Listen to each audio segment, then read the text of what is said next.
Hey guys, Boris from BK Forex. Welcome to our Forex Weekly Technicals for 062066 of 2014.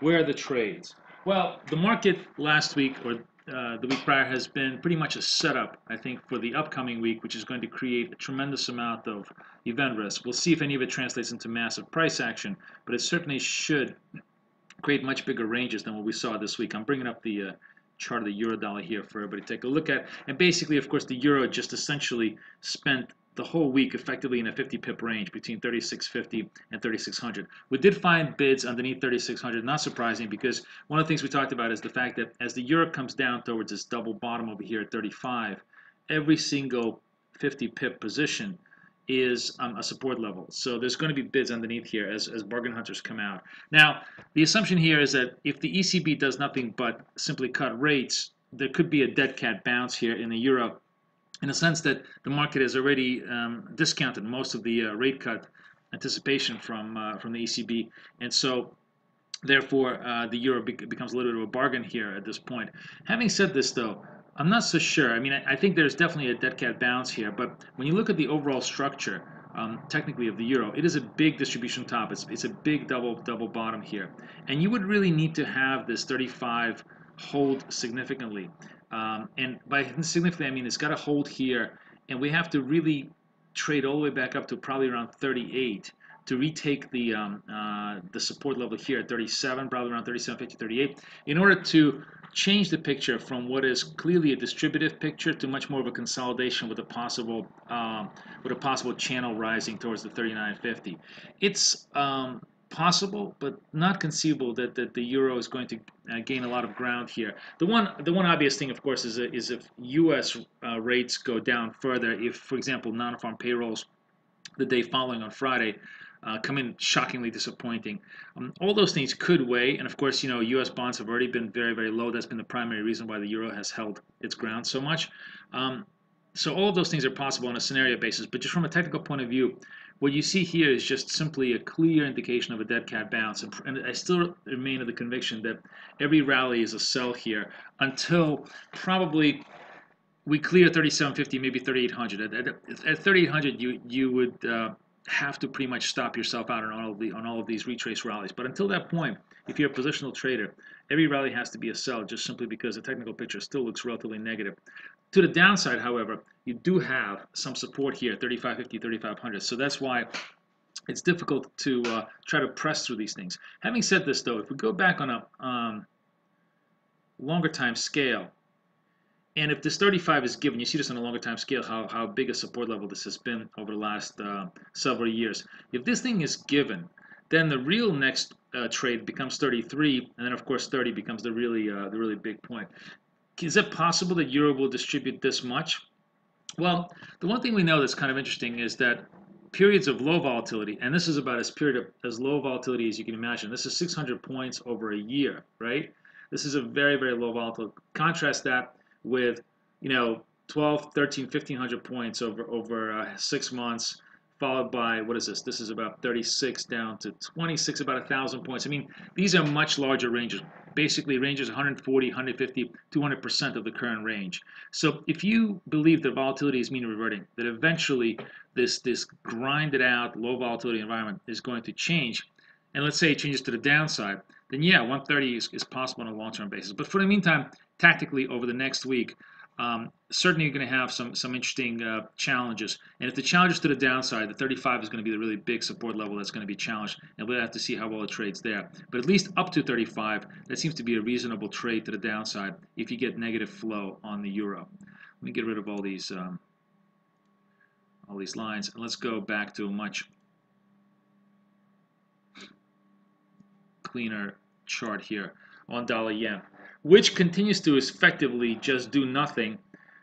The thing with dollar yen I think is fascinating is that dollar yen definitely has this just enormous support at basically 175. Let's just make it 150 for argument's sake. This 150 massive shelf. This is the yearly shelf. So if the shelf goes, it's a very, very negative construct. It means that U.S. rates are really falling towards a 2%, that we have very, very serious run away from the dollar. And it seems unlikely, but but probable if if it breaks to the downside. Having said this, though, until and unless the 150 gets broken, it's effectively a base. Now, nothing may be happening here, but as long as it bases, remember, one of the interesting things about technical analysis is that the longer it bases, the stronger the breakout, right?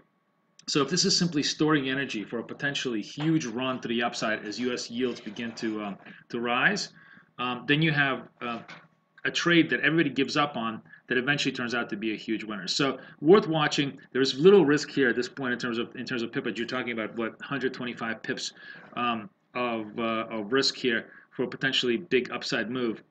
Although I'll be the first one to admit that certainly the fundamental picture right now doesn't really bode for a massive dollar rally for the time being. But that's exactly the kind of lull situation that creates these opportunities.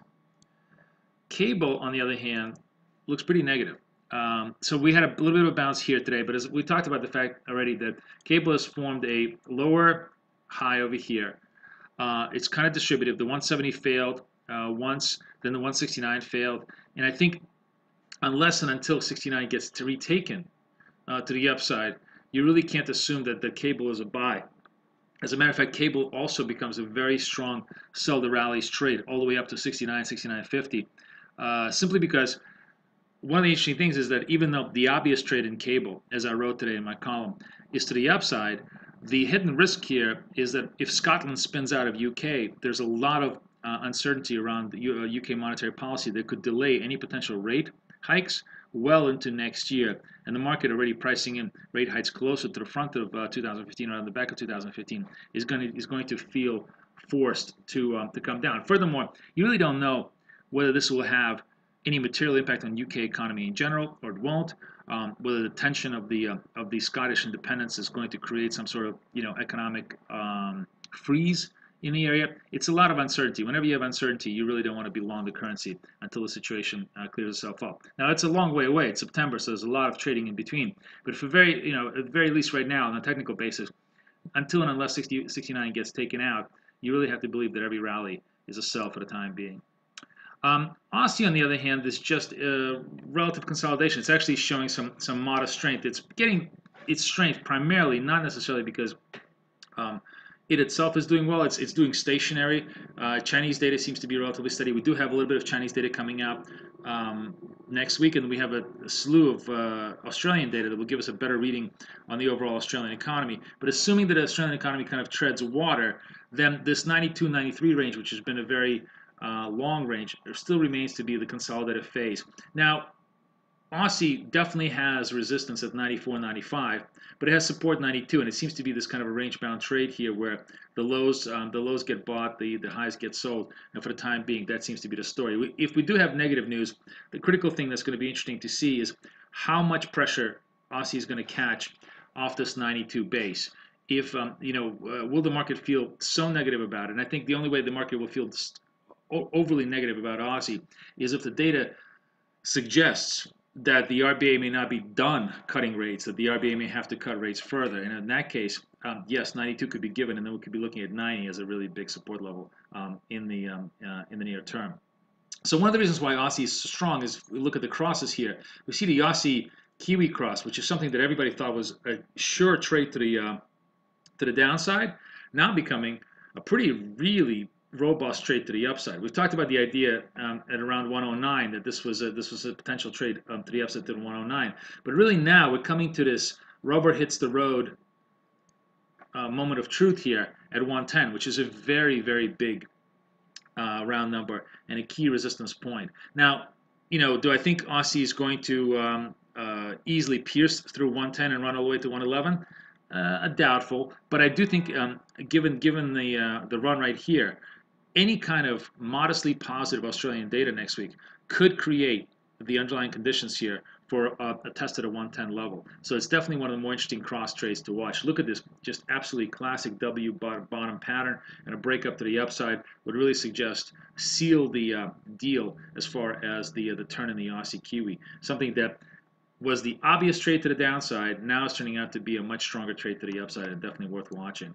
Then of course brings the Kiwi, which is on the losing end of this trade and continues to just sort of flutter. Once it broke the 85 level, it's been really testing this 85, 84.50. Did find support just ahead of 84.50, but could be vulnerable here. And a break of the 84.50 really brings us all the way down to 84 on the Kiwi side, which of course pushes the Aussie Kiwi to the 110 level, a very possible scenario for next week. And then last but not least, let's take a look at the Caddy,